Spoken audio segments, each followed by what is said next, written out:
Imagínense por un segundo esta escena. Usted salió de su casa el día lunes, los que trabajan salieron a tomar su transporte, otros en sus quehaceres, algunos durmiendo todavía, otros viendo el celular, roleando simplemente, otros allí en el tráfico, atrapados, queriendo llegar o tratando de llegar a la casa del trabajo. De normal como cualquier otro. Pero en el reino invisible, digo en el cielo, hay un reloj que está marcando los últimos segundos. Los últimos segundos. Un abrir y cerrar de ojos. Se escucha aquel sonido. Ese sonido donde ya no da tiempo, no da chance de que tú vayas corriendo y digas, Señor, perdóname por el pecado que hice ayer. Que revela que el tiempo se acaba. Anunciando la llegada del Rey de Reyes y Señor de Señores. Mira de la escena, algunos a tu alrededor desaparecen, otros se quedaron ahí como tú en el mismo lugar, ahí en shock. Y el error fue ignorar algunas señales que el Señor dio en su palabra. Quisiera llevarte al primer punto, la primera advertencia que el Señor Jesucristo nos da acerca de su herida, y esa la encontramos en Lucas 17:28. Dice la Biblia de la siguiente manera. Dice, asimismo, como sucedió en los días de Lot, comían, bebían, compraban, vendían, plantaban y edificaban. Estaban todos ahí ocupados en sus quehaceres, estaban todos metidos, concentrados en los quehaceres de la vida. Y no está mal eso, no está mal. El Señor hace una advertencia y dice, así como en los días de Lot. Y luego saltamos, seguimos el 29. Mas el día en que Lot salió de Sodoma, llovió del cielo fuego y azufre y los destruyó a todos. Así será el día en que el Hijo del Hombre se manifieste.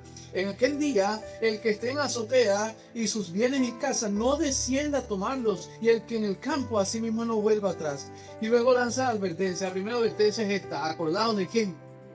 Acordaos de la mujer de Lot. Acuérdense de la mujer de Lot. ¿Qué pasó con la mujer de Lot? Los ángeles llegaron y le dijeron a Lot y le dijeron, mira, sal de ahí, sal de aquí tú y tu familia, porque vamos a destruir esta ciudad, vamos a destruir toda esta perversión. Y de alguna manera este pasaje ilustra lo que va a suceder en el tiempo del arrebatamiento. Esta familia de Lot, Lot y su familia salen de Sodoma y Gomorra, como va a suceder con la iglesia. Es una tipología de lo que va a suceder en el tiempo del arrebatamiento. Dios, el Señor, ilustrándonos lo que va a suceder. Y la advertencia fue, no mires atrás. No mires atrás. Génesis, capítulo 19, versículo 19-17. Y cuando los hubieron llevado fuera, dijeron, escapa por tu vida. No mires tras ti, ni pares en toda esta llanura. Escapa al monte. Dice, no sea que perezca. Pero Lot les dijo, no, yo ruego, señores míos, aquí ahora ha hallado vuestro siervo gracia en vuestros ojos, y habéis engrandecido vuestra misericordia, y habéis hecho conmigo dándome la vida, mas yo no podré escapar al monte, no sea que me alcance el mal. ¿Y qué? Y muera. Ahora vamos al versículo 26, dice, pero entonces la mujer de Lot dice, miró atrás a espalda de él, y se volvió, ¿qué? Estatua de sal. Ahí la advertencia o el mandato que Dios le había dado a través de estos ángeles a Lot fue, salgan y no miren atrás. Salgan y no miren atrás. Ahora, el problema aquí no era en sí el mirar atrás o el girar la cabeza. El problema aquí era lo que estaba en el corazón de la mujer de Lot. Lo que pasaba con la mujer de Lot era que extrañaba lo que sucedió allá. Extrañaba su vida, anhelaba estar allá. Mirar atrás no solamente fue voltear la cabeza, fue una evidencia de lo que estaba en el corazón de esta mujer. Ignoraba estar en las cosas, en lo que se hacía, en las prácticas que se hacían en Sodoma y Gomorra. La mujer de Lot día a día veía la perversidad, día a día vivía o veía la maldad de este pueblo, día a día veía cómo la gente con la que se relacionaba ofendía a Dios, y la mujer de Lot callaba. A la mujer de Lot le gustaba eso. Muchos cristianos, muchas personas ancladas a este mundo no quieren salir. Añoran eso. Pero venimos a la iglesia los domingos Y de lunes a sábado nuestras conversaciones, nuestras metas, las cosas que nos distraen, las cosas que muchas veces vemos, practicamos, son las mismas que practica el monte. Dudamos si vale la pena sacrificarnos, dudamos si vale la pena santificarnos para Cristo. Dudamos si vale la pena eso. El Señor dijo, si alguno quiere venir en pos de mí, niéguese a sí mismo, tome su cruz y sígueme. Santidad quiere decir que tengo que trabajarme mi orgullo, tengo que ahora sujetar mis planes a lo que Dios dice, y quiere decir que ahora tengo que decir no a la tentación sexual que es fuera del matrimonio, tengo que decir no a la pornografía, tengo que decir no a las mentiras, tengo que decir no a los negocios deshonestos, tengo que decir no a las adicciones que nos atrapan en este mundo. El problema es que como la mujer de Lot, muchas personas están viviendo hoy creyendo que se tira a la iglesia, creyendo que compartir un evangelio que ni siquiera crees tú mismo, creyendo que vivir de la manera que vives te va a llevar al cielo. Acuérdate de la mujer de Lot. Y ese es el corazón de muchos cristianos. Mateo 25.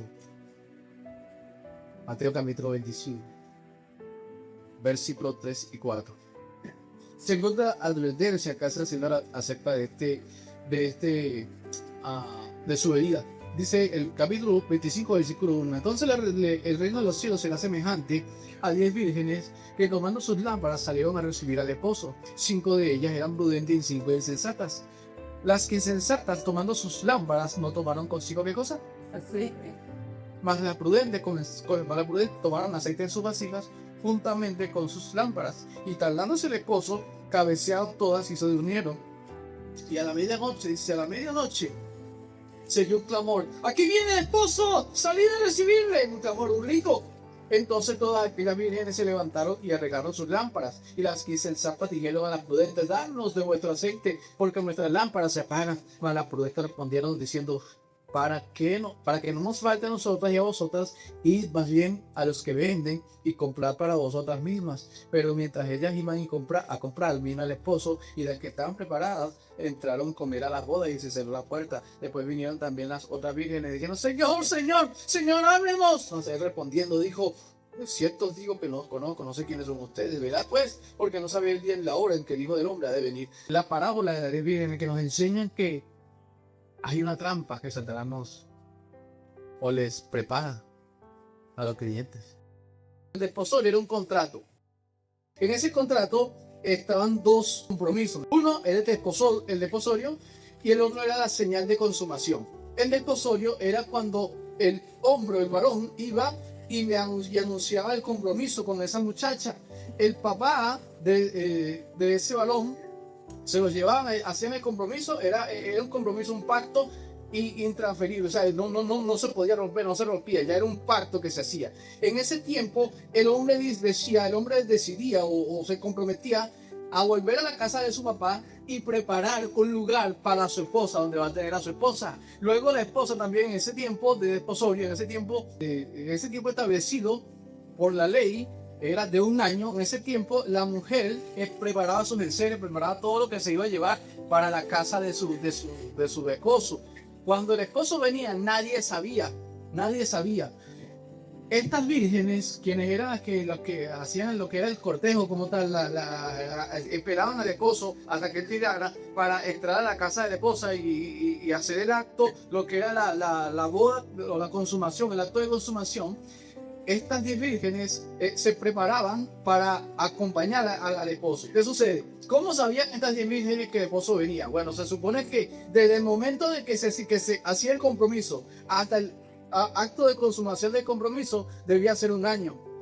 Estas vírgenes se preparaban días antes, ya calculaban el tiempo donde iba a venir el esposo. Habían señales. ¿Cuál era? Ese tiempo. Y las vírgenes se preparaban con sus lámparas. Algunas, dice prudente, otras insensatas. Las insensatas las que no tomaron lo que era el aceite. El novio regresaba por su novia, pero no era anunciado por nadie, sino hasta que llegaba a la casa o cerca de la casa. Cuando llegaba cerca de la casa se escuchaba el grito: ahí viene el esposo, ahí viene el esposo. Y las vírgenes se preparaban: ok, ya llegó, estamos preparadas, tenemos el aceite, tenemos la lámpara para que no se nos apague, esperamos al esposo, entramos con él. para encaminarlo en lo que es el cortejo hasta la entrega de su esposa. El novio se acercaba, se escuchaba el grito, las damas ahí, las vírgenes, salían al encuentro del esposo. Y cuando llevamos este texto, esta costumbre, a lo que el Señor Jesucristo le enseña a los judíos en su contexto cultural, es que el novio o el esposo es nuestro Señor Jesucristo. Nuestro Señor Jesucristo, ese es el esposo. Ok. Versículo 5: y tardándose el esposo, cabecearon todos y se durmieron. A la medianoche, dice, se oyó un clamor. Aquí viene el esposo, salid a recibirle. ¿Recuerdan el pasaje que dice que el Hijo del Hombre vendrá a la hora que no pensáis? Habla de la medianoche. Habla del momento más oscuro de la noche. Habla de un momento de tinieblas. Habla de un momento en el que nadie o todos están tan ocupados en sus cosas, en sus pecados, en sus quehaceres, en todas sus cosas. Y llega el esposo. No es decir de sorpresa, porque está siendo esperado por lo que lo espera, por lo que realmente lo esperan, pero a la medianoche, en un tiempo de oscuridad, de oscurantismo, donde no hay, moral, donde no existe nada que tenga que ver con el Señor, ahí llega el Señor. Por eso dice a la medianoche. La analogía o el concepto se refiere al momento de mayor perversidad en la tierra, de mayor pecado en la tierra, de mayor problema en la tierra. En ese momento viene el Señor, que es donde se anuncia. El esposo es Jesucristo. La noche es ese tiempo que mientras la iglesia, o es ese tiempo donde estamos hoy, lo que es el tiempo de la gracia, donde la iglesia está preparada para encontrar a su novio, que es el Señor Jesucristo, donde la iglesia está preparándose ahí con sus lámparas encendidas, o debería estar con sus lámparas encendidas, esperando la llegada del esposo. La lámpara, hermano, representa aquella obra que tú haces. La lámpara representa tu testimonio. La lámpara representa tu vida. La lámpara representa lo que es tú mismo, tu persona. Eso es lo que representa la lámpara. Y el aceite representa, hermano, la unción, la dirección, la llenura del Espíritu Santo en tu vida. Esa es la analogía teológica de este pasaje. Y es que si no tienes el aceite, si no tienes la unción, si no tienes la dirección, si no tienes el sello del Espíritu Santo en tu vida, escúchame, tu lámpara puede verse muy bonita, tus obras pueden ser muy buenas, pero son obras carnales, terrenales, diabólicas, que no te van a llevar al cielo. ¿Sí me estás entendiendo? Hermano, mira, te lo digo por segunda vez este mensaje. El Señor dice: sí hay trabajos, sí hay compromisos, sí hay cosas que hacer, sí queremos crecer, queremos enfocarnos en cosas para estar bien. Pero mientras trabajamos, estamos preparados, llenándonos de aceite o llenando de aceite en nuestras lámparas, para que la llama siga ardiendo, para que la luz se siga viendo. Mientras estudiamos, seguimos llenando aceite. Mientras hacemos los quehaceres cotidianos de nuestra vida, seguimos llenando de aceite o almacenando aceite en nuestras lámparas, para que la venida del Hijo del Hombre, para que cuando venga el Señor Jesucristo no nos haya descuidado con las lámparas apagadas. De eso se trata. La segunda advertencia tiene que ver con tu relación con Dios. Si la primera es una advertencia acerca de tu relación con el mundo, la segunda es tu relación con Dios, a través del Espíritu Santo. ¿Qué tan lleno del Espíritu Santo estás? Es más, la pregunta se queda: ¿qué tan lleno? ¿Realmente está el Espíritu Santo en tu vida? ¿Realmente estás haciendo obras del Espíritu Santo? Hermano, mira, Dios no nos pide a nosotros, en serio, y no lo vean en la Biblia. Si viene siendo que toda nuestra vida tiene que ser dedicada a Dios, porque ahora somos salvos y nos debemos a Él. Él no nos pide. Yo no veo un versículo en la Biblia donde diga que paranoicamente todos las 24 horas de la semana o del día, los 7 días de la semana, tenemos que estar ahí sin estudiar, sin trabajar, sin dormir, sin nada, simplemente leyendo la Biblia. No, eso no lo dice la Biblia. No lo dice la Biblia. Lo que dice la Biblia es que en todo lo que hagamos, si pues comemos o bebemos o sea otra cosa, hacerlo para la gloria de Dios. Y es que puedes estar haciendo cualquier otra cosa, digo, tu vida laboral, por decirlo así, tu vida académica, la puedes hacer, pero teniendo a Dios en cuenta. Tomando en cuenta que el centro no es tu trabajo, que el centro no es los estudios, que el centro no es la preparación académica, que el centro siempre tiene que ser el Señor Jesucristo. y alrededor de él es que va a girar lo demás. Entonces cuando eso sucede, vas a tener tiempo para orar, vas a tener tiempo para trabajar, vas a tener tiempo para tener comunión con Dios, vas a tener tiempo para estudiar, vas a tener tiempo. ¿Por qué? Porque mientras haces una cosa, estás honrando al Señor. Sigue honrándolo a Él. Dice el versículo que nadie sabe el día ni la hora, sino solo mi Padre. En la cultura judía, ni el novio sabía cuándo tenía que buscar su cosa. Lo decía era el padre. El padre era el que supervisaba la construcción del esposo o del futuro esposo y veía si todo estaba preparado y todo estaba bien y decía, listo, es hora. Ni el esposo sabía. ¿Te acuerdas que hay palabras? Ni el día ni la hora ni nadie sabe, sino solo mi Padre? De ellos sí que está hablando el Señor Jesucristo, haciendo la misma analogía. Versículo 13. Velad y orad, porque no sabéis el día ni la hora en que el Hijo del Hombre debe ir. ¿Cuál es tu condición? Si la de la mujer de Lot, anhelando las cosas de este mundo, o de las 5 vírgenes insensatas. Es que tú no puedes vivir con una fe prestada. Algunos vienen a la iglesia porque fueron invitados y tienen 2, 3, 4, 5 años sin invitados todos. Oye, va a la iglesia, oye, papá, oye, va fuera. Y todo el tiempo tienen que estarse diciendo lo mismo. Vamos a esto. ¿Por qué no haces esto? ¿Por qué no haces esto? Sin aceite. La venida del Señor Jesucristo es para que estemos contentos sabiendo que Él es el que va a reinar de ahora y para siempre, por los siglos de los siglos. La venida del Señor es para que estemos ante su presencia por toda la eternidad. Así nos lo menciona el libro de Apocalipsis. Es que si sabes el final de la historia, no te va a dar miedo lo que va a suceder. Es que si sabes el final de la historia, sí, vamos a ver terremotos que nos van a sacudir y vamos a tener un medio susto ahí porque, oye, la muerte, nadie quiere morirse. Pero una vez que entiendes que si te vas con el que pase lo que pase, te vas a ir con el Señor, sea en el arrebatamiento o sea antes de Él, vas a estar tranquilo. El problema es que si ni siquiera el Espíritu Santo tienes, ese es el problema. Horas muertas, horas muertas.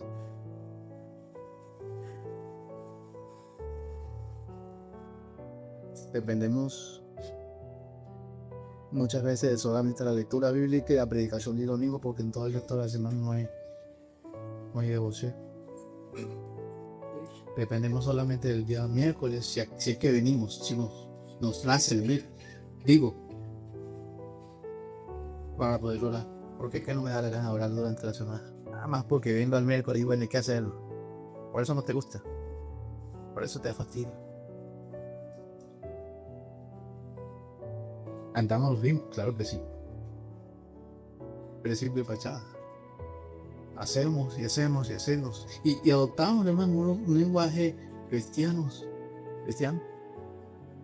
Pero cuando estamos solos, somos totalmente diferentes a lo que debe ser un cristiano. La Biblia menciona y habla, Pablo nos enseña, nos habla acerca de cristianos carnales. Claro que sí, los más cristianos carnales. Pero aún para el cristiano, ahí verás. En el hecho de que el Señor pueda llevarlo a dormir y vivir conmigo porque estás mal que estás ensuciando mi nombre. Sí, él es mi hijo, pero me estás ensuciando. O simplemente el hecho de creer que soy cristiano y no lo soy. La tercera. Ve conmigo a Mateo 24. Acá hay Mateo 24. Versículo 48. Dice, pero si aquel siervo malo dijera en su corazón, el Señor tarde en venir, y comenzara a golpear a sus consiervos, y aún a comer y a beber con los borrachos, vendrá el Señor de aquel siervo y tendría que ¿qué? Era. Y a la hora que no sabe. Y lo castigará duramente y contra su parte con los hipócritas. Dice, y allí será yo el crujir de dientes. El crujir de dientes. En primer lugar, hermano, acuérdate de las cosas de Lot. Acuérdate de la mujer de Lot. El hecho de que quiera seguir mirando hacia atrás. Quiera seguir viendo aquellas cosas de las cuales te sacó el Señor. En segundo lugar, acuérdate de esas vírgenes. Acuérdate de esas vírgenes. Hay una trampa que Satanás no entiende. En el hecho de creer que ser cristiano es simplemente hacer obras. Obras puede hacer cualquiera. El problema es que esas obras vayan dirigidas por el Espíritu Santo o por la carne. Por ejemplo, en tercer lugar tenemos a este siervo. Un siervo descuidado, un siervo que creía que podía salirse con la suya. Un siervo al que el Señor le dice siervo malo y negligente. Un siervo que creía que podía hacer las cosas que él quería y que su Señor no se iba a dar cuenta.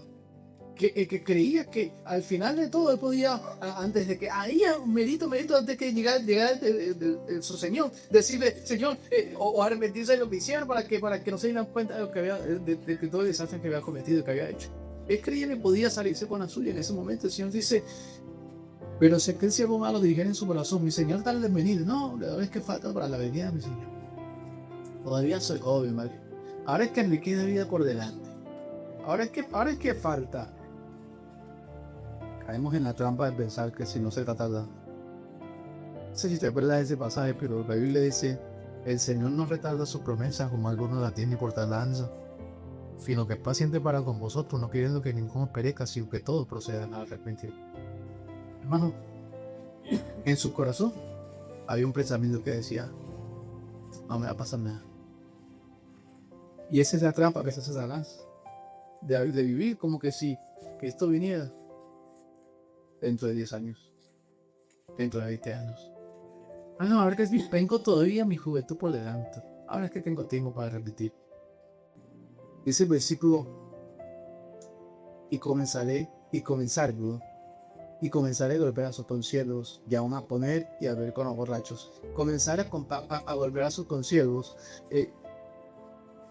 La analogía del pasaje y la tesis, o la tesis, voy a llamarle, llevando a nuestro contexto, es el hecho de tener rencores, tener odio para nosotros mismos, digo como hermanos, tratar mal a los demás, tratar mal a la iglesia, permitir chisme, permitir pleitos, creyendo que habrá tiempo para que, bueno, después nos reconciliamos después. Luego dice, comer y beber con los borrachos. Está hablando de enredarnos a un estilo de vida que no tiene nada que ver con lo que el Señor quiere. El Señor dice, mira, cuida lo que estás haciendo. Cuida tus relaciones. Versículo 50. Vendrá el Señor de aquel cielo en el día que éste no espera y a la hora que nos abra. ¿Sabes cuál es el problema de muchos de nosotros hoy? Que no cree de seguridad.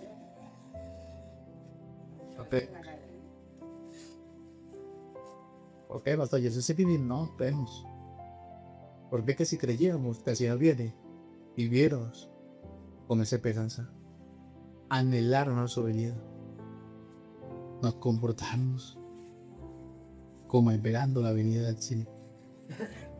Viviéramos como esperando la venida del Señor.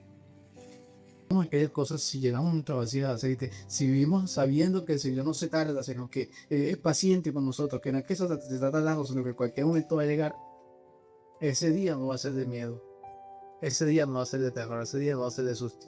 Es más, me atrevo a decir, ese día, si arreglas cuentas con Él, no te vas a quedar.